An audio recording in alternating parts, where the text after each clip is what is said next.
Okay, good afternoon बेटा। Good afternoon sir. Good afternoon. Good afternoon sir. Good afternoon. आज जैसा कि मैंने बोला था कि आज की क्लास इम्पोर्टेंट रहेगी और इम्पोर्टेंट इन टर्म्स ऑफ के जैसे मैंने कल भी आपको बताया था कि आपके बोर्ड एग्जाम का एक बहुत बड़ा पोर्शन ग्राफिकल रिप्रेजेंटेशंस या तो आपसे ली जाती हैं या आप ग्राफिकल रिप्रेजेंटेशंस को किस तरह से इंटरप्रेट करते हैं इस बात के ऊपर उसमें क्वेश्चंस होते हैं। बहुत बड़ा पार्ट होता है उसका। इवन इन कॉम्पिटिटिव एग्जाम्स भी यही ग्राफ्स आपसे ज्यादा से ज्यादा पूछे जाते हैं।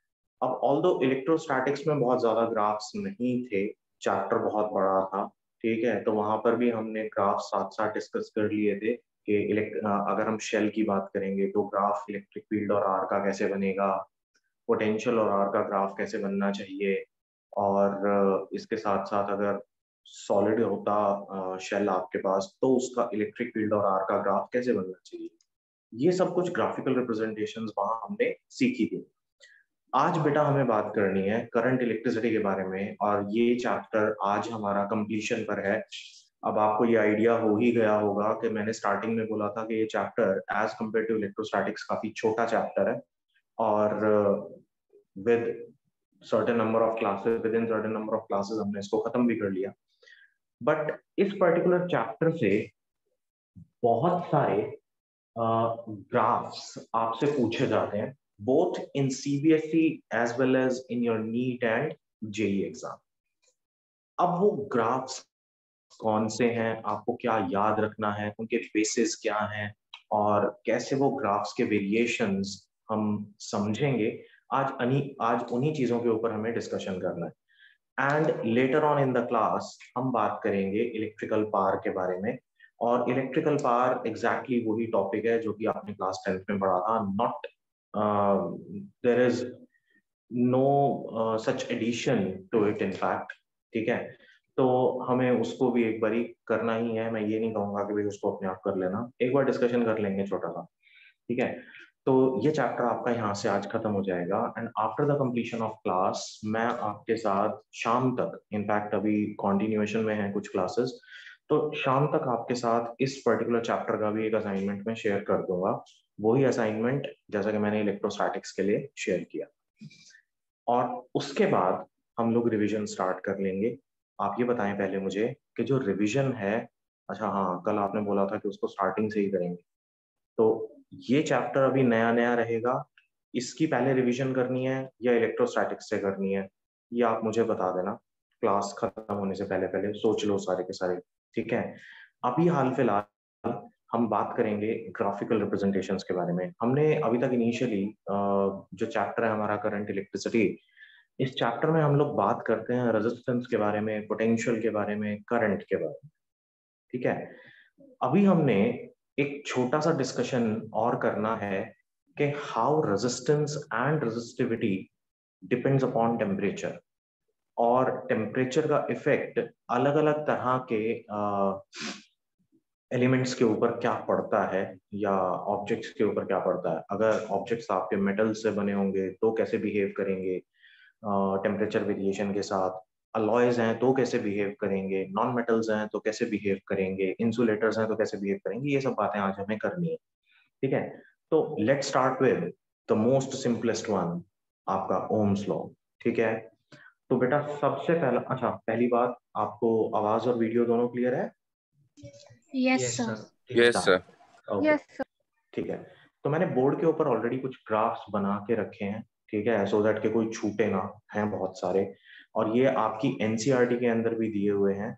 और क्योंकि एनसीईआरटी के अंदर दिए हुए हैं that is why these graphs are very important, और ये डायरेक्टली ऐसे कैसे पूछ लिए जाते हैं आपसे, ठीक है। So let start with the first one. और सबसे पहला ग्राफ है हमारा ओमिक कंडक्टर्स के लिए। अच्छा, जितने भी हमारे कंडक्टर, एक conductors means the materials which allow the current to pass through them, ठीक है। अब ऑब्वियसली सेमीकंडक्टर्स भी कंडक्टर्स होते हैं, मेटल्स तो कंडक्टर्स हैं ही, ठीक है। तो ओहमिक कंडक्टर्स ये कोई नए तरह के कंडक्टर्स नहीं, Ohmic conductors are those conductors which allow या which holds Ohm's law good. यानी वो कंडक्टर्स जो कि अकॉर्डिंग टू ओम्स लॉ ही करंट को अपने थ्रू पास होने देंगे, उनको हम लोग ओमिक कंडक्टर्स कहते हैं. Although there are certain number of elements जो कि ओम्स लॉ को ओबे नहीं करते हैं. ठीक है, अब वो कौन से हैं, क्यों नहीं करते हैं, उनके बारे में भी बात करेंगे. सबसे पहले बात कर रहे हैं ओमिक कंडक्टर्स के बारे में. अच्छा, ओमिक कंडक्टर्स का ग्राफ थोड़ा सा ध्यान से देखें. आई और वी का ग्राफ है. मैंने आपसे पहले भी पूछा था, आपने किसी ने जवाब दिया नहीं. अगर किसी ने बेटा पढ़ा है तो मुझे बताएं, क्यों ये ग्राफ हम आई और वी के बीच में बनाते हैं, हम वी आई के बीच में क्यों नहीं बनाते. कहने का मतलब, why we put I on Y axis and V on X axis. What exactly is the reason behind that?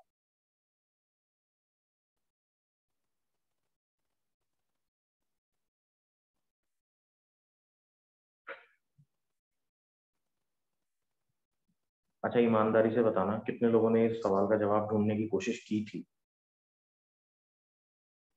Sir मैंने.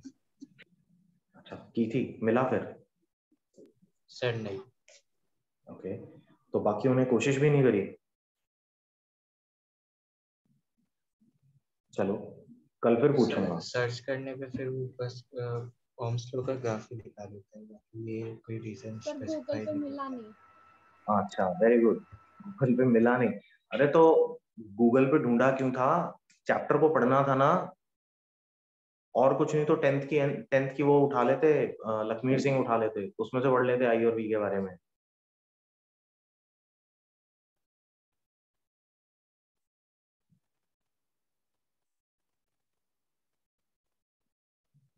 वैसे एक फायदा हो सकता है, इस सवाल का जवाब गूगल के पास नहीं है, आप गूगल को चैलेंज कर सकते हो. ये मुझे अभी पता चला कि गूगल पे नहीं मिला या गूगल पे नहीं है. चलो, एक दिन का समय और दे रहा हूँ, थोड़ा पढ़ना. ठीक, फिर बात करते हैं. अच्छा, वी आई ग्राफ या आई वी ग्राफ जब भी कभी हम बनाते हैं तो वो एक स्ट्रेट लाइन होती है. और जब हमने ओम्स लॉ का ग्राफ बनाया था तो मैंने बोला था कि वो straight line, it means I is directly proportional to V. But after a certain time वो, क्योंकि कंडक्टर के अराउंड कुछ हीट जनरेट होगी, तो हम यहाँ पर इसको सॉफ्ट लाइन से, डॉटेड लाइन से रिप्रेजेंट करेंगे. और ये रिप्रेजेंट करके दिखाना है, ऐसा जरूरी मतलब ऐसा बिल्कुल मत करना कि आप ये ना करें. ग्राफ प्लॉट करते सर हुए एक बार आप रिपीट कर सकते हैं, आपकी वॉइस थोड़ी सी क्रैक हो रही थी. मैं ही कह रहा हूँ बेटा, ओम्स लॉ का ग्राफ, आई वी ग्राफ हमेशा एक स्ट्रेट लाइन बनता है because I is directly proportional to V. ठीक है, या V is directly proportional to I mathematically. तो जब ग्राफ अगर एक स्ट्रेट लाइन बन रहा है तो याद ये रखेंगे ओमिक कंडक्टर्स में, after a certain section of the graph where it holds the Ohm's law, but उसके बाद ये ओम्स लॉ को होल्ड करना बंद कर देता है. इसीलिए आप यहाँ पर सॉफ्ट लाइन से एक कर्व बना के जरूर दिखाएंगे, बिना इस कर्व के ग्राफ प्लॉट नहीं करेंगे. सभी ओमिक कंडक्टर्स का ग्राफ एक स्ट्रेट लाइन होती है. ठीक है, इतनी बात तो पता है ना, ये तो टेंथ में भी किया हुआ है. Yes sir. Yes, sir. आपने Yes, sir. ठीक है, ओमिक कंडक्टर्स जितने भी होंगे and whatever be the graph there, जितने पार्ट के लिए वो आई और वी एक स्ट्रेट लाइन को रिप्रेजेंट करेगा, उतने पार्ट के लिए ओम्स लॉ होल्ड्स गुड. बाकी किसी पार्ट के लिए Ohm's law will not hold good there, और आर की वैल्यू इस केस में पॉजिटिव ही आएगी. दूसरी बात, next graph is non ohmic conductors. This graph is for non ohmic conductors, और यहां मैंने दो अलग अलग ग्राफ बनाए हैं. ठीक है, this graph is of a compound gallium arsenide. ठीक है, and why we are using gallium arsenide, specifically gallium arsenide. अच्छा, गैलियम आर्सेनाइड. अच्छा, सेमीकंडक्टर्स आप में से कितने लोगों ने सुना है? What are semiconductors?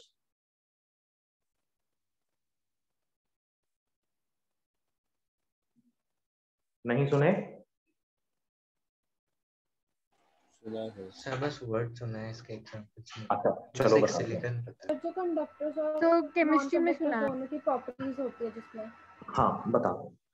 अच्छा देखो, मेटल्स और नॉन मेटल्स के अलावा हमारे पास एक छोटा सा सेक्शन होता है पीरियोडिक टेबल में जहां पर हमारे पास जो मटेरियल्स होते हैं, एलिमेंट्स होते हैं, हम उनको कहते हैं मेटलॉइड्स। अगर हम मेटलॉइड्स को डेलिबरेटली डोप करें तो हम उनकी प्रॉपर्टीज को एनहांस कर सकते हैं। इन्हीं एनहांस्ड कॉम्पोजिशंस को बोला जाता है सेमीकंडक्टर्स। और ये जो सेमीकंडक्टर्स होते हैं, इनमें जो डोपिंग की जाती है वो दो तरह की डोपिंग होती है। एक तो होती है एलिमेंटल डोपिंग। एलिमेंटल डोपिंग मतलब जहां पर हम लोग ग्रुप 13 और ग्रुप 15 के एलिमेंट्स को ग्रुप 14 एलिमेंट्स के अंदर डाल के डोपिंग करते हैं और हमारे पास दो सेमीकंडक्टर्स वहां से बन जाते हैं, पी टाइप और एन टाइप सेमीकंडक्टर्स। फिर उन पी टाइप और एन टाइप सेमीकंडक्टर्स को मिला के एक पीएन जंक्शन डायोड बनाया जाता है। अब आप लोगों के पास पीएन जंक्शन डायोड सभी के घरों में होते हैं, ठीक है। जैसे हमारे सबके रिमोट कंट्रोल्स होते हैं, रिमोट कंट्रोल्स के आगे एक बल्ब लगा हुआ होता है, आप देखते हैं एलईडी लगा हुआ होता है, देखा एलईडी ना बेटा सबने। ये एलईडी यस सर। अगर आप गौर से देखें उस एलईडी को, तो आप जब भी कभी अपने रिमोट से अपना टीवी कंट्रोल कर रहे होते हैं या म्यूजिक सिस्टम कंट्रोल कर रहे होते हैं या कार में म्यूजिक सिस्टम कंट्रोल कर रहे होते हैं, तो कोई लाइट उससे निकलती हुई दिखाई नहीं देती। जनरली ये remote controls infrared light emit करते हैं। अब इंफ्रारेड को अगर ऑब्जर्व करना है तो आप अपने फोन के कैमरा में कर सकते हो, वो दिख जाएगा। रेड लाइट या ब्लू लाइट जो भी कुछ रेंज में वो होगी, वो आपको दिखाई दे देगी। यानी कि वो जो एलईडी है, it is basically releasing some light whenever you presses any button, ठीक है। तो एक सर्किट एक्टिवेट होता है और उस एक्टिवेटेड सर्किट से एलईडी बल्ब ग्लो करता है और एक सर्टेन फ्रीक्वेंसी की लाइट वहां से वो रिलीज करता है, ठीक। अब ये जो एलईडीज होते हैं, ये एलईडीज स्पेसिफिकली ये एलईडीज बनाए जाते हैं कंपाउंडल डोपिंग करके। जब हम कंपाउंडल डोपिंग करते हैं तो ग्रुप 14 एलिमेंट्स के अंदर बेटा डालते हैं गैलियम आर्सेनाइड, गैलियम फॉस्फाइड या गैलियम आर्सेनाइड फॉस्फाइड का कॉम्पोजिशन। तो gallium arsenide is one of the materials जिसको कि हम लोग यूज करते हैं सेमीकंडक्टर्स बनाने के लिए। लेकिन अगर हम इसका आईवी ग्राफ कभी भी देखें तो इसका आईवी ग्राफ कुछ इस तरह से मूव करेगा। Now look at this, for this particular region it remains fairly straight. अब क्योंकि ये फेयरली स्ट्रेट है तो इस पर्टिकुलर रीजन में ओम्स लॉ अगर आप लगाएं तो रीजन ऑफ नेगेटिव रेजिस्टेंस ये आपको शो करेगा। बट क्योंकि ऑब्वियसली आई डिक्रीज हो रहा है इंक्रीज इन बी के साथ, तो रेजिस्टेंस कैसी हो जाएगी, यहाँ पर नेगेटिव हो जाएगी, ठीक है। लेकिन इससे पहले वाले पार्ट को अगर देखें तो ये एक कर्व शो करता है and this curve is non linear in nature. तो ये जो ग्राफ हुआ, ऑल्दो के आईवी ग्राफ है, but it is not obeying Ohm's law. That is why it is called non-ohmic conductor. ठीक है? Yes sir. Now the next one is simple diode. ठीक है? अब ये simple diode, जैसे कि मैंने आपको बोला कि अगर बेटा हमारे पास एक P टाइप सबस्ट्रेट हो जिसको P बनाते कैसे हैं, अब आप इस बात को ध्यान से समझो। देखो मैं यहां लिख देता हूं। अगर मेरे पास सिलिकॉन है तो सिलिकॉन ग्रुप 14 का एलिमेंट है, लेकिन बेटा इसके अंदर अगर मैं ऐड कर दूं ग्रुप 13 तो लास्ट एटॉमिक इसके अंदर जो आउटर मोस्ट शेल में इलेक्ट्रॉन्स होंगे 4, इसके अंदर होंगे 3। तो 4 और 3 आपस में अगर कॉम्बिनेशन करेंगे या बॉन्ड्स बनाएंगे तो एक इलेक्ट्रॉन विदाउट कॉम्बिनेशन बच जाएगा आपके पास, यानी वहां पर एक वैकेंसी क्रिएट हो जाएगी ना। Yes sir. Yes sir. इसको हम कहते हैं P type. P type means positive type. Vacancy create हो गई तो यानी उस इलेक्ट्रॉन की क्या होगी, अपनी एक इलेक्ट्रॉन एफिनिटी होगी, यानी वो कोई और इलेक्ट्रॉन को अपनी तरफ खींचने की कोशिश करेगा, ठीक है। तो यानी जो कॉम्पोजिशन आपके पास वहां क्रिएट हुई, जो क्रिस्टल स्ट्रक्चर क्रिएट हुआ, वहां पर एक वॉइड क्रिएट हो गया और वो वॉइड जनरली पॉजिटिवली चार्ज्ड होगा, ठीक है। होल है वैसे, हम उसको कहते हैं होल बेसिकली। लेकिन अगर इसी सिलिकॉन में हम एक पेंटावेलेंट इंप्योरिटी डाल देते यानी ग्रुप 15, तो सिलिकॉन के पास आउटर मोस्ट शेल में 4, इसके पास 5। अब सिलिकॉन का तो ऑक्टेट कंप्लीट हो जाता, यानी कि उसके 4 इलेक्ट्रॉन्स बाकी 4 के साथ कंबाइन हो जाते। अब एक एक्सेस ऑफ इलेक्ट्रॉन बच गया है यहाँ पर। This type of substrate is called an type. अगर मैं पी टाइप और एन टाइप को आपस में मिक्स कर दूं तो ये बनाता है बेटा एक पीएन जंक्शन। ठीक है, अब पीएन जंक्शन दो तरीके से काम करता है, एक ये फॉरवर्ड बायस में काम करता है, एक रिवर्स बायस में, वो अभी आप समझोगे नहीं। ठीक है, लेकिन सिर्फ इतना याद रखें कि अगर पी टाइप है तो पी टाइप के अंदर बहुत सारे क्या होंगे, होल्स होंगे, तो ये पॉजिटिवली चार्ज हो गया। एन के अंदर क्या होंगे, बहुत सारे फ्री इलेक्ट्रॉन्स होंगे, तो ये नेगेटिवली चार्ज हो गया। ऐसा ही होगा ना? Yes sir. ठीक है, लेकिन जब मैं इसके अक्रॉस एक वोल्टमीटर और एक एमीटर लगा दूं और इसका मैं ग्राफ प्लॉट करने की कोशिश करूं तो इसका ग्राफ कुछ ऐसे निकलता हुआ दिखता है। और किसी भी पीएन जंक्शन डायोड के लिए जहां पर ये डायोड कंडक्ट करना शुरू करता है, देखो इतने पार्ट के लिए ये फेयरली स्ट्रेट है ना, तो सिर्फ इतने पार्ट में ओम्स लॉ ओबे करेगा, बाकी में ओम्स लॉ ओबे नहीं करेगा। ये हो गया आपका 0.6 वोल्ट, और 0.6 वोल्ट वो वोल्टेज है जिस वोल्टेज के ऊपर पीएन जंक्शन डायोड कंडक्ट करना शुरू कर देता है। ठीक है, यस सर। तो this is the graph of a diode semiconductor, यानी किसी भी एक सेमीकंडक्टर डायोड का ग्राफ कुछ इस तरह से बनेगा। आपको ये ग्राफ्स याद करने पड़ेंगे बेटा, क्योंकि इनको बनाने के लिए कोई एक्सप्रेशन नहीं है, कुछ नहीं है। अब ऑब्वियसली ये वाला ग्राफ आप सीखोगे जरूर, but in the last chapter semiconductor physics में। बट अभी हाल फिलहाल क्योंकि ओम्स लॉ की बात कर रहे हैं, तो दो तरह के कंडक्टर्स होते हैं, जो ओमिक होते हैं वो ओम्स लॉ को ओबे करते हैं, और जो ओम्स लॉ को ओबे नहीं करते हैं वो नॉन ओमिक होते हैं। तो नॉन ओमिक में these are the two examples, okay? Okay, sir. And specifically we have to learn these graphs क्योंकि ये दोनों ग्राफ्स आपको एनसीईआरटी में दिए हुए हैं, और एनसीईआरटी में जो ग्राफ्स दिए होते हैं वो जनरली आपके एग्जाम में एज इट इज आ जाते हैं। अब आ जाओ नेक्स्ट ग्राफ के ऊपर। अब ग्राफ से पहले नेक्स्ट टॉपिक ज्यादा इंपॉर्टेंट हो गया, और ये जो टॉपिक है ये टॉपिक है रेजिस्टिविटी और टेम्परेचर का रिलेशन, या फिर रेजिस्टेंस और टेम्परेचर का रिलेशन। अब रेजिस्टेंस और टेम्परेचर के रिलेशन की अगर हम बात करें तो बेटा ये बिल्कुल वैसे ही है जैसे कि 11th क्लास में आपने लीनियर एक्सपेंशन पढ़ा था, वॉल्यूमेट्रिक एक्सपेंशन पढ़ा था, यानी कि physical factors like length, area और वॉल्यूम के ऊपर टेम्परेचर का क्या इफेक्ट होता है। सिमिलरली टेम्परेचर का इफेक्ट रेजिस्टेंस पर भी होता है। अब देखो पूरे चैप्टर में सबसे पहले जब हमने ओम्स लॉ को स्टेट किया तो हमने क्या बोला, that current is directly proportional to the potential difference applied across the ends of the conductor keeping physical factors like temperature constant. Why we are taking temperature constant there? क्योंकि अगर temperature बढ़ता है तो हर मटेरियल का behaviour change होता है। जो मटेरियल्स होते हैं they are generally temperature dependent, उनके बिहेवियर्स कैसे होते हैं, टेम्परेचर डिपेंडेंट होते हैं।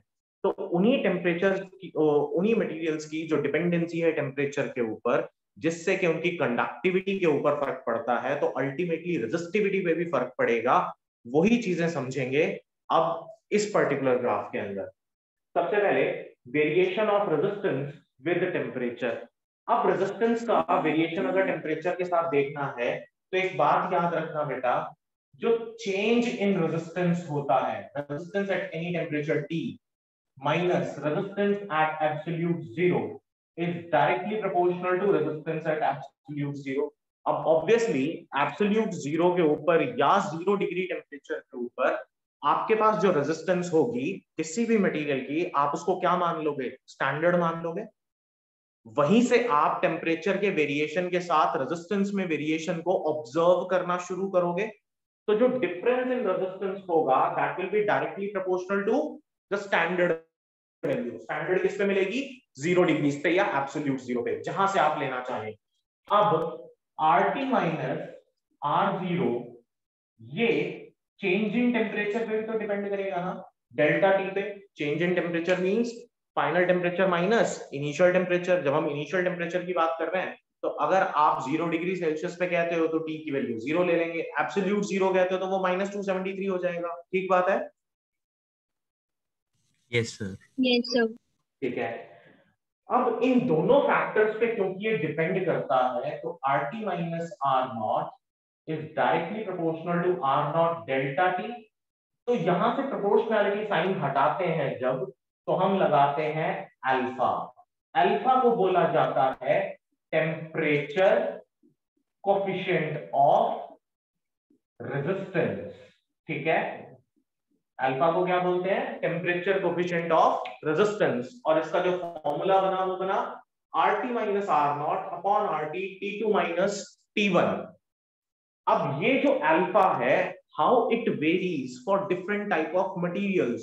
देखो ध्यान से, फैक्चुअल इंफॉर्मेशन है और एक्सपेरिमेंटली वेरीफाइड है, इसीलिए हम डायरेक्टली इसको याद करेंगे कि metals like silver and copper, metals like silver and copper, alpha हमेशा क्या रहेगा? पॉजिटिव रहेगा। ठीक है, और अल्फा पॉजिटिव रहने का मतलब क्या हुआ कि रेजिस्टेंस अगर इंक्रीज होती है, अल्फा पॉजिटिव होने का मतलब हुआ कि रेजिस्टेंस इंक्रीज होती है विद इंक्रीज इन टेम्परेचर। तो जैसे जैसे आप टेम्परेचर बढ़ाएंगे वैसे वैसे रेजिस्टेंस बढ़ेगी। ठीक है, ठीक है बेटा। Yes sir. Yes sir. अब आ जाओ सेमीकंडक्टिंग मटेरियल्स के ऊपर, जैसे कि कार्बन की अगर हम बात करें। अच्छा ये बताना जरा, कार्बन का एटॉमिक नंबर कितना होता है बेटा? 6। Yes sir. तो उसकी इलेक्ट्रॉनिक कॉन्फ़िगरेशन हुई 2 4। मींस यस आउटरमोस्ट शेल में 4 इलेक्ट्रॉन्स हैं। यस अब सिलिकॉन की sir. बात करते हैं। सिलिकॉन 14 284, उसमें भी आउटरमोस्ट शेल में 4 इलेक्ट्रॉन्स हैं। तो कार्बन और सिलिकॉन दोनों मेटलॉइड हुए? Yes sir. Yes. नहीं, No carbon sir. Non metal होता है। Yes sir. Yes sir. Yes sir. Then why carbon is a non metal? उसके आउटरमोस्ट शेल में भी 4 इलेक्ट्रॉन्स हैं, सिलिकॉन के आउटरमोस्ट शेल में भी 4 इलेक्ट्रॉन्स हैं, जर्मेनियम के आउटरमोस्ट शेल में भी 4 इलेक्ट्रॉन्स हैं। तो सिलिकॉन और जर्मेनियम, इन दोनों को तो हम कहते हैं मेटलॉइड्स। तो कार्बन नॉन मेटल क्यों है कोई आइडिया? ग्रुप में आता है, है बेटा? तो 14th ग्रुप को बिलोंग करता है। तो 14th ग्रुप में तो बेटा सारे मेटलॉइड्स होते हैं, हाँ, सिर्फ कार्बन को छोड़ के। सर कार्बन टेट्रावेलेंट होता है और उसकी अलग प्रॉपर्टीज होती सिलिकॉन भी टेट्रावेलेंट होता है। है। सर कार्बन का साइज बहुत छोटा होता है as compare to silicon problem. तो उससे क्या होगा? सर इजीली वो ज्यादा बॉन्ड्स बनाएगा। इजीली ज्यादा बॉन्ड्स बनाएगा। अच्छा देखो, metallic there are bond form नहीं देयर करता। There are 2 reasons. पहला कि एक तो कार्बन कैटिनेशन शो करता है, यानी अपने ही एलिमेंट्स के साथ, सॉरी अपने ही एटम्स के साथ बॉन्ड ज्यादा बनाता है, लॉन्ग चेन्स में बनाता है।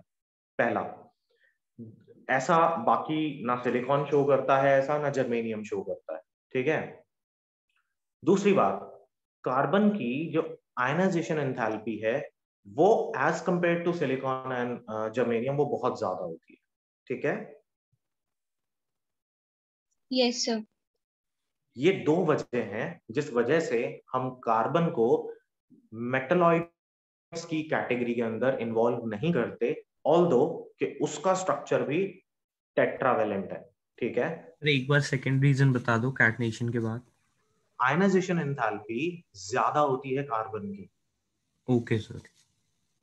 जैसे अभी किसी ने बोला था कि वो छोटा होता है साइज में, अब छोटा होगा तो ऑब्वियसली उसमें से इलेक्ट्रॉन को बाहर निकालना या शेयरिंग कराना किसी और के साथ वो थोड़ा सा मुश्किल हो जाएगा, है ना?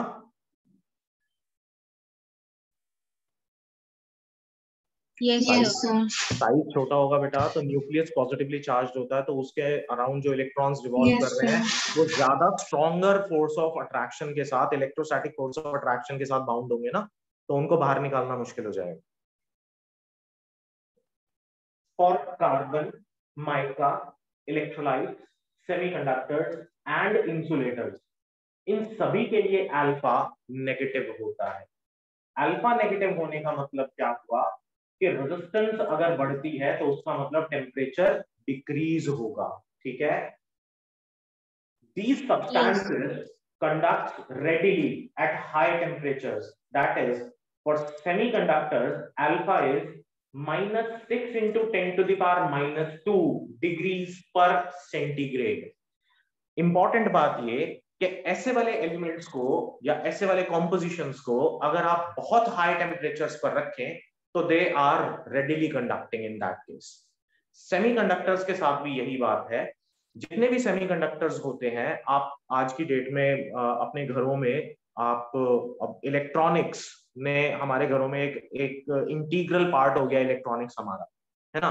Without electronics and electronic appliances हम सोच नहीं सकते अपनी लाइफ को। जैसे कि आप फोन के बिना या जो इलेक्ट्रॉनिक गैजेट्स हैं उसके बिना अपनी लाइफ के बारे में ज्यादा सोच नहीं सकते। तो ये सभी चीजें जैसे जैसे टेम्परेचर बढ़ता चला जाता है तो इनिशियली ये जितनी भी चीजें हैं ये सारी की सारी रेडिली कंडक्टिंग होती चली जाती हैं। खास बात बताऊं इलेक्ट्रॉनिक्स के लिए कि जो गैजेट्स आप यहाँ यूज कर सकते हो प्लेन्स में, ठीक है, वो गैजेट्स आप हाई ऑल्टीट्यूड्स पर यूज नहीं कर सकते, वहां पर वो प्रॉपर्ली वर्क नहीं करते। हर गैजेट का एक टेम्परेचर रेंज है, उसी टेम्परेचर रेंज के अंदर वो काम कर सकता है। कहने का मतलब वायरलेस सेट्स की अगर हम बात करें तो जो वायरलेस सेट्स यहाँ पर जो हमारी सिक्योरिटी एजेंसीज यूज करती हैं, चाहे आप किसी भी सिक्योरिटी एजेंसी की बात कर लो, तो वो लोग जो वायरलेस सेट्स यूज करते हैं, आप उन वायरलेस सेट्स को सियाचिन ग्लेशियर में यूज नहीं कर सकते, लद्दाख रीजन में आप यूज नहीं कर सकते। क्यों? वहां पर जो टेम्परेचर वेरिएशंस हैं वो टेम्परेचर वेरिएशंस और यहाँ के टेम्परेचर वेरिएशंस बहुत अलग हैं। Semiconductors at room temperature conduct कर रहे होते हैं, लेकिन करंट इतना ज्यादा नहीं होता कि हम लोग जनरली उसको डिटेक्ट कर पाए। But at room temperature, just because of the thermal agitation, electrons conducting होते हैं सेमीकंडक्टर्स के अंदर। ये बात हमने ड्रिफ्ट वेलोसिटी करते हुए भी करी थी, थर्मल एजिटेशन वाली, जहां पर हमने average velocity, initial average velocity किसी भी कंडक्टर के अंदर पड़े हुए सभी फ्री इलेक्ट्रॉन्स की जीरो कंसिडर की थी। क्यों? क्योंकि एट रूम टेम्परेचर वो रेंडमली मूव करते हैं डिफरेंट डायरेक्शंस के अंदर। ठीक है, याद है?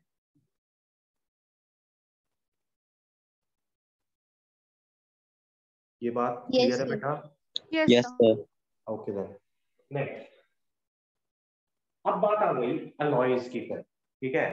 अब अलॉयज जैसे कि constantan, manganese, nichrome are least affected by temperature. इनके ऊपर कोई फर्क नहीं पड़ता टेम्परेचर का, इसीलिए आपके जितने भी रेजिस्टेंस बॉक्सेस हैं, ठीक है, रियोस्टैट्स हैं, पोटेंशियोमीटर वायर्स हैं, मीटर ब्रिज वायर्स हैं या रेजिस्टेंस कॉइल्स हैं जो कि लैब में आप यूज करते हो, वो ज्यादातर कॉन्स्टेंटन, मैंगनीन अलॉयज की बनी हुई होती हैं, ठीक है। Yes sir.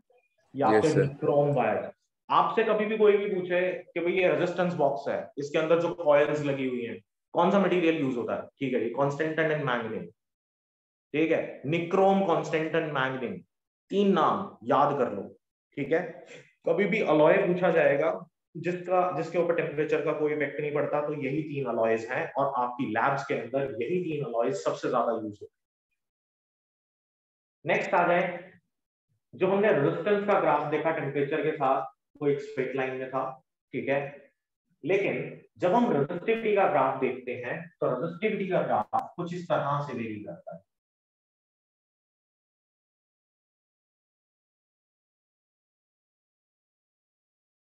सर आप म्यूट हो गए।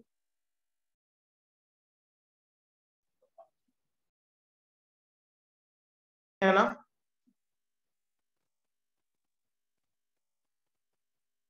बेटा रेजिस्टेंस को आप क्या लिख सकते हो? Rho L by A. Okay, कोई बात नहीं, कोई बात नहीं। सुनो, फिर से सुनो। रेजिस्टेंस के लिए, सॉरी रेजिस्टिविटी के लिए अगर हम ग्राफ एक एक्सप्रेशन बनाने लगे तो इसी एक्सप्रेशन को ध्यान से देखें। Alpha is equal to RT minus R0 upon RT T2 minus T1 को, RT को आप क्या लिख सकते हो? रो एल बाय ए लिख सकते हो। यस। अब एल और ए तो कांस्टेंट निकल के कैंसिल आउट हो जाएंगे, खत्म हो जाएंगे, तो आपके पास फॉर्मूला क्या बन गया, rho T minus rho not upon rho T T2 minus T1. Yes. Yes, sir. And alpha is again what? It is again the coefficient of Yes. temperature coefficient of resistance. क्या रहेगा ये? Temperature coefficient of resistance. तो इसका graph कुछ इस तरह से very करता है, ठीक है। अब इसी को समझे अगर, ये एक जनरलाइज्ड ग्राफ है रेजिस्टिविटी और टेम्परेचर के बीच में, लेकिन रेजिस्टिविटी और टेम्परेचर का जो ग्राफ अगर मान लो कि मैं कॉपर के लिए लिखना चाहूं, सॉरी हाँ कॉपर के लिए लिखता है, ठीक है, तो वो जो ग्राफ बनेगा वो कुछ ऐसा बनेगा, ठीक है। तो ये जो आपके पास डिफरेंट एलिमेंट्स के जो ग्राफ्स हैं, ये आपके पास जो फैक्चुअल इंफॉर्मेशन है उन्हीं के ऊपर बेस्ड है। तो हम अलग से इनको यहाँ पर ना तो डिराइव कर सकते हैं ना बना सकते हैं, बट हमें ये ग्राफ्स याद रखने हैं कि भाई ये ग्राफ कुछ इसी तरीके से वेरी करेंगे, ठीक है। तो ये ग्राफ किसके लिए है? कॉपर के लिए, मेटल के लिए, ठीक है। Yes. और अगर मुझे निक्रोम के लिए बनाना हो, यानी अलॉय के लिए देखना हो, तो अलॉय का जो ग्राफ होता है वो हमेशा कैसा रहेगा? एक स्ट्रेट लाइन ग्राफ रहेगा। ये वैल्यूज आपको याद रहे ना रहे, बट आपको जो ग्राफ का स्लोप है वो याद रहना चाहिए, ठीक है। अगर सेमीकंडक्टर्स के लिए बनाया जाए तो ये एक्सपोनेंशियली वेरी करता है। एक्चुअल में सेमीकंडक्टर्स के लिए जो इक्वेशन है वो ये वाली इक्वेशन रेजिस्टिविटी की यूज नहीं होती है। रेजिस्टिविटी के लिए, सेमीकंडक्टर्स के लिए इक्वेशन कोई और यूज करते हैं, और वहां पर इंपॉर्टेंट बात ये रहती है कि एक्सपोनेंशियल कर्व्स के अंदर rho T is equal to row not into temperature T into e raise to the power easy. ये ईजी क्या है? Forbidden energy gap. अच्छा, आपने बैंड थ्योरी पढ़ रखी है, केमिस्ट्री में पढ़ी होगी, वैलेंस बैंड और कंडक्शन बैंड थ्योरी मेटल्स और सेमीकंडक्टर्स के लिए। Yes sir. है ना? हाँ एग्जैक्टली। अगर आपने वहां पर बैंड थ्योरी पढ़ रखी है तो बैंड थ्योरी में आपको एनर्जी गैप के बारे में मालूम होगा कि वैलेंस बैंड और कंडक्शन बैंड के बीच में मेटल्स के बीच में कितना एनर्जी बैंड होता है, एनर्जी गैप होता है, नॉन मेटल्स में कितना होता है। एक्चुअल में मेटल्स में तो वो रेडिली कंडक्टिंग स्टेज के अंदर होते हैं, लेकिन सेमीकंडक्टर्स और नॉन मेटल्स के बीच में एक सर्टेन एनर्जी गैप होता है, एक इंटरमीडिएट गैप होता है सेमीकंडक्टर्स के बीच में, सेमीकंडक्टर्स के लिए, लेकिन ज्यादा गैप हो जाता है किसके लिए?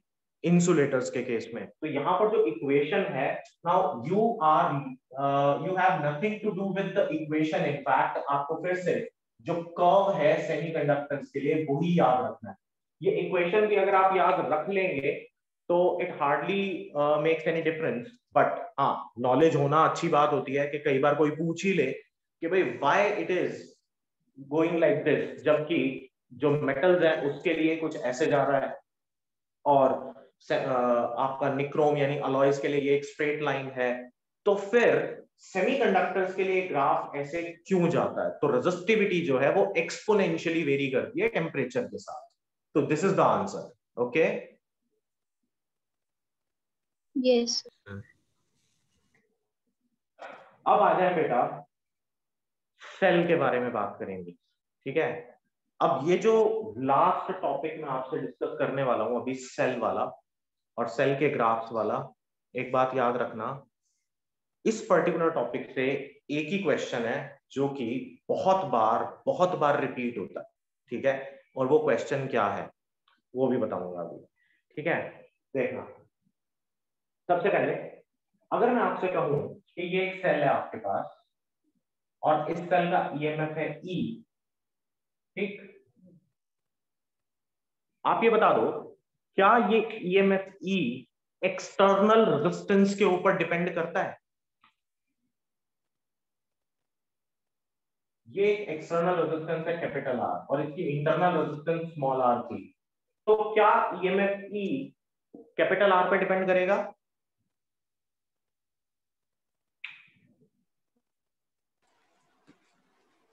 बोलो No. बेटा। सर करेंगे। करेगा ई। अच्छा एक बात बताओ, आप मार्केट से एक सेल लेके आते हो, ठीक है, वो सेल बनाने वाली कंपनी को क्या पता कि आप इसको कहाँ यूज करने वाले हो? Yes sir sir. इंटरनल से फर्क पड़ता है, एक्सटर्नल से नहीं पड़ता। एक्सटर्नल से फर्क नहीं पड़ता। तो इसीलिए बेटा ई और एक्सटर्नल रेजिस्टेंस के बीच का अगर कर्व बनाना पड़े तो वो क्या रहेगा, एक straight line parallel to R, कि E is independent of external resistance. ठीक है, यस सर। अब आ जाओ पोटेंशियल डिफरेंस और आर के बीच का रिलेशन। अब पोटेंशियल डिफरेंस क्या होगा, वो जो सेल के टर्मिनल्स के क्रॉस होगा वही पोटेंशियल डिफरेंस मुझे यहां मिलेगा, मिलेगा ना? Yes sir. Yes sir. तो बेटा V किसके बराबर होता है, आई आर के होता है ना, लेकिन I किसके बराबर हो जाएगा, यहां पर I हो जाएगा E upon R plus R into R, ऐसा लिख सकते हैं ना?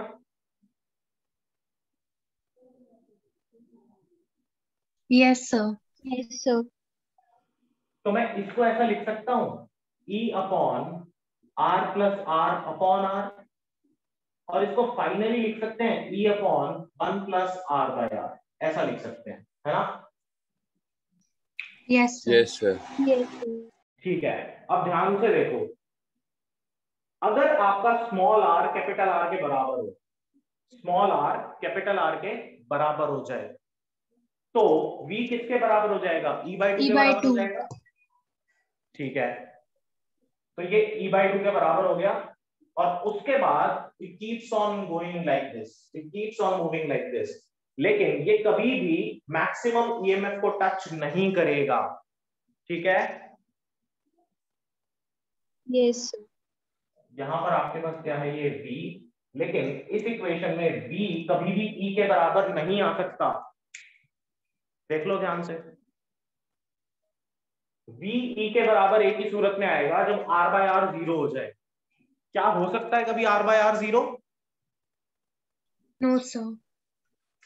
देखो बेटा, V is equals to E upon 1 plus R upon R में V E के बराबर तभी हो सकता है when R by R is equal to 0।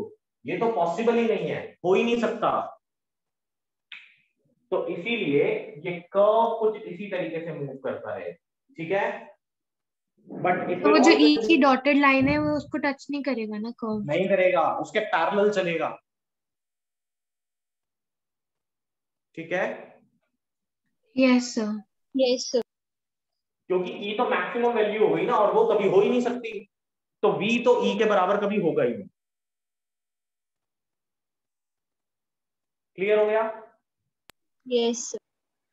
तो यहां तक बेटा हमने 9 ग्राफ डिस्कस करे। अब आ जाओ लास्ट ग्राफ पे। ये वाला जो ग्राफ है 10th ग्राफ, इस ग्राफ के ऊपर कई बार क्वेश्चन पेपर में आ चुका, और ये जो पेपर में क्वेश्चन आया था ये सीबीएसई के मैक्सिमम सैंपल पेपर्स में है। हर साल सीबीएसई 3 सैंपल पेपर इशू करती है, ठीक है, वो अलग बात है कि उन सैंपल पेपर्स का लेवल इतना अच्छा होता है कि आपका पेपर उसको मैच करते हुए कभी आ ही नहीं सकता। ठीक, एक और बात कि शायद एक आध बार ही ऐसा हुआ कि उन सैंपल पेपर्स में से एज इट इज क्वेश्चन उठ के आपके पेपर में आ गए, ठीक है, ऐसा 2007 में हुआ था, उसके बाद से मैंने कभी नहीं देखा, ठीक है, लेकिन हाँ 2008 के पेपर में हुआ, 7 वाला बैच था वो, 8 के पेपर में हुआ। लेकिन ये वाला जो क्वेश्चन है ये मैक्सिमम सैंपल पेपर्स के अंदर है। अब ये क्वेश्चन कहता है, क्वेश्चन बनेगा V और I के बीच में, ठीक है। अब V और I के बीच में जो एक्सप्रेशन है वो क्या है, वो हम कई बार बना चुके हैं। V और I के बीच का एक्सप्रेशन अगर मैं इसको यहां से रब कर दूं तो V और I का जो एक्सप्रेशन होता है वो आपको याद हो अगर, तो हमने लास्ट टाइम भी बनाया था, V is equals to E minus IR, बनाया था ना? Yes sir. ठीक है, अब इस V equal to E minus IR को मैं ऐसा भी तो लिख सकता हूं, V is equals to minus of IR plus E, yes है ना। सर। और इसको, क्योंकि वीआई ग्राफ हमेशा एक लाइन बनती है, तो अगर मैं इसको लाइन की इक्वेशन के साथ कंपेयर कर लूं y is equal to mx plus c के साथ, तो अब आप देखो ध्यान से कि आपके पास, क्योंकि v और i का कर्व बनाना था, तो m की वैल्यू माइनस ऑफ r आ रही है। Yes sir. आ रही है ना बेटा, m की वैल्यू माइनस ऑफ r। अब आप कहोगे कि क्यों भाई, c e के बराबर क्यों, c कांस्टेंट है और सेल का ईएमएफ भी कांस्टेंट है, ईएमएफ तो बढ़ नहीं सकता ना कभी। Yes sir. और पोटेंशियल ड्रॉप का रिलेशन या पोटेंशियल डिफरेंस का रिलेशन आपने आई के साथ लेना था, तो आर यहां पर किसको रिप्रेजेंट करेगा, एम को रिप्रेजेंट करेगा ना। इसका यस सर। मतलब ये माइनस ऑफ आर स्लोप होना चाहिए कर्व का, तो कर्व कैसा बनेगा, नेगेटिव स्लोप बन गया। Yes sir. अब इस पॉइंट ए पे क्या हो रहा है, इस पॉइंट ए पे v जीरो है, यस सर। ये पॉइंट ए है, यहां पर v जीरो है। अगर मैं v को जीरो कर दूं तो e किसके बराबर हो गया,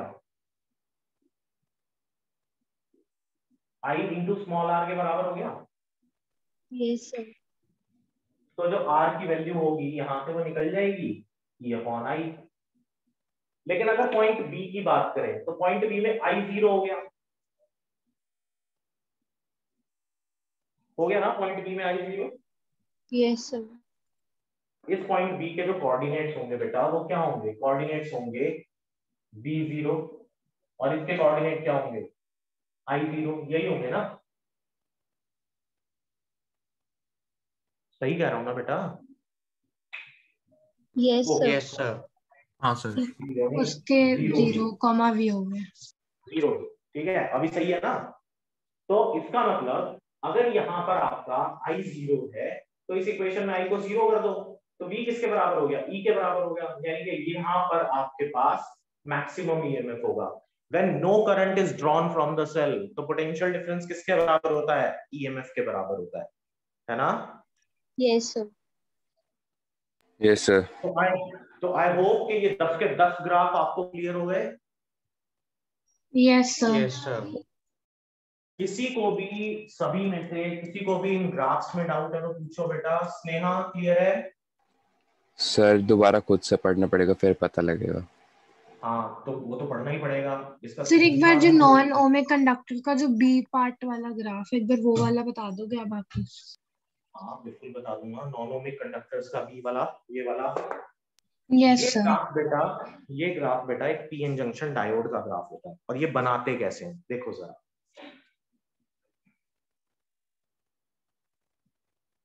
हम एक पीएन जंक्शन डायोड ले लें और इस पीएन जंक्शन डायोड की सीरीज में एक एमिटर लगा देते हैं और यहाँ पर एक बैटरी लगाते हैं। ये बैटरी हमारी 0 to 1 वोल्ट होती है और इसके पैरेलल में लगा देते हैं एक वोल्ट मीटर, ठीक है। अब हमें कुछ नहीं करना, धीरे धीरे एक रियोस्टैट के साथ इसको कनेक्ट करें अगर, तो धीरे धीरे रियोस्टैट को चेंज करेंगे तो एमीटर की वैल्यू चेंज होगी, करंट चेंज होगा ना। रियोस्टैट क्या काम करता है, करंट को कंट्रोल करता है ना यस सर। सर्किट में। तो अगर मैं करंट को कंट्रोल करता चला जाऊं तो मुझे V की वैल्यू मिलती चली जाएगी। Yes sir. सेमीकंडक्टर की एक बड़ी खास बात होती है, ठीक है, जब आप उसको कुछ करंट इस तरह से दो कि उसमें पड़े हुए फ्री चार्जेस करंट की डायरेक्शन में मूव करना शुरू कर दें, ठीक है। तो ऐसा करने के लिए सेमीकंडक्टर को आपको एक सर्टेन वैल्यू ऑफ करंट देना पड़ता है, उससे कम करंट आप दें तो ये काम नहीं करता। अच्छा, फोटो इलेक्ट्रिक इफेक्ट पढ़ा है ना सब लोगों ने। Yes sir. Photo electric effect में क्या होता है, मेटल प्लेट के ऊपर अगर आप थ्रेशोल्ड एनर्जी और थ्रेशोल्ड वेवलेंथ से कम इंटेंसिटी की लाइट, या सॉरी कम की लाइट अगर आप डालो, थ्रेशोल्ड वेवलेंथ और थ्रेशोल्ड फ्रीक्वेंसी से कम की लाइट अगर आप डालते हो तो क्या फोटो इलेक्ट्रॉन्स रिलीज होते हैं, नहीं होते ना। नो। Yes sir. तो यानी आपके पास एक certain minimum amount of wavelength और फ्रीक्वेंसी की वैल्यू है beyond which conduction is possible, लेकिन below which conduction is not possible. Likewise semiconductors में भी 0.6 वोल्ट वो वैल्यू है सिलिकॉन डायोड की, जिसके नीचे अगर आप वोल्टेज देते हो तो नो मैटर आपने कैसे वोल्टेज दिया है, डायोड कंडक्ट ही नहीं करेगा। डायोड को कंडक्ट कराने के लिए 0.6 वोल्ट आपको मिनिमम देना ही पड़ेगा। तो इसीलिए ये जो ग्राफ है ये 0 से 0.6 वोल्ट तक बहुत हल्का सा वेरिएशन दिखाता है, लेकिन 6 वोल्ट के बाद एकदम से शूट अप कर जाता है। ठीक है, यस सर।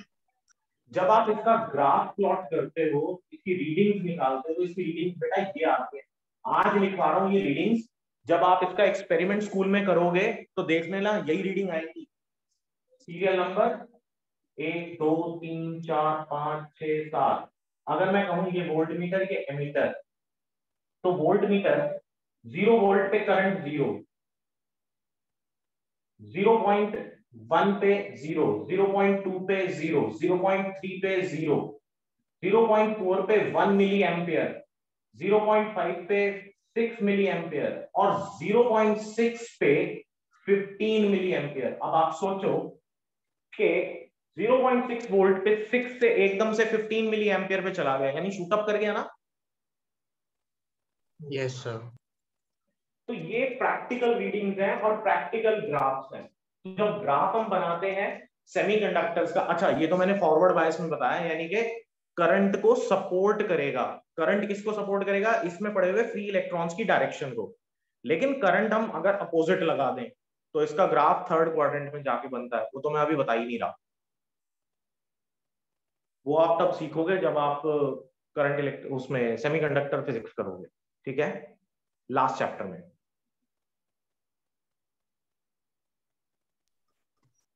ठीक है बेटा। Yes sir. Yes sir. Yes sir. Yes. Aashi clear है? Yes, sir. Yes sir. Anvesha, Anvesha clear है बेटा? Abhimanyu? Yes, sir. Yes sir. Aanya, कोई प्रॉब्लम तो नहीं है? No sir. Aryan, Daksh? Yes sir, clear है। सर क्लियर है। समर्थ? यस सर, क्लियर है। Mahi, Melissa? Yes, sir. Yes, sir. Nakul, Nandini? Sir clear है। Yes, sir. Sneha, Vaishnavi? Yes, sir. Nitesh? Nitesh clear है?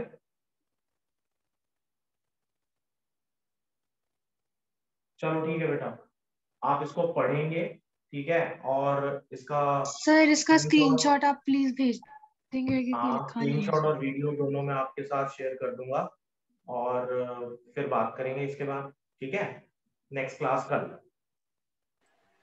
ओके अपने सर। रूटीन टाइम पे। Thank you, sir. Okay thank you. Thank you sir. Thank you sir.